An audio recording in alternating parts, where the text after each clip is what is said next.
More than 20 years ago, I was a high school history teacher and a soccer coach in a local school. I was really just trying to fulfill and be faithful to the call of God on my life that I felt like He had called me into as I was in college. And in the middle of all that, God began to move powerfully among teenagers in our church at RiverLife. And the Lord invited me, hey, will you come in and be a youth pastor for these teenagers that are getting saved and needing to be discipled? And while I was excited and immediately said yes to the Lord's call and invitation, I've also felt a little nervous, to be honest, because while I'd grown up in church and I had a fairly decent grasp of the Bible, I was really felt unequipped to shepherd teenagers and be able to operate in the gifts and call that were on my life in terms of leadership and my gifts in the Spirit and that sort of thing.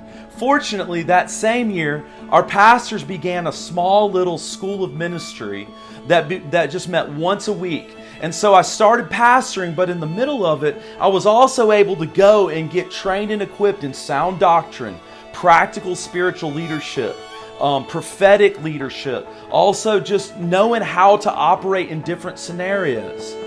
Well, recently we felt like God has been catalyzing something within us that wants to take us further and deeper as a church and as a ministry at RiverLife. And so this fall we're launching the RiverLife School of Ministry.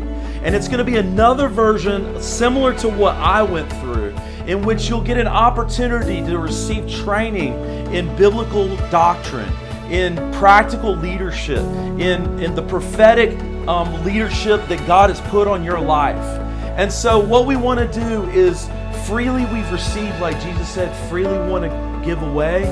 We're going to plant more churches. We want more people to be sent to the nations or be sent into our community. Perhaps you, like me, you've sensed, maybe it was a long time ago now, but you've sensed like, I think God wants me to be a lead pastor or a children's pastor or even a worship leader. That's the goal of the RiverLife School of Ministry. Freely we receive, now freely give away. Let's train and equip this generation for the harvest that's coming.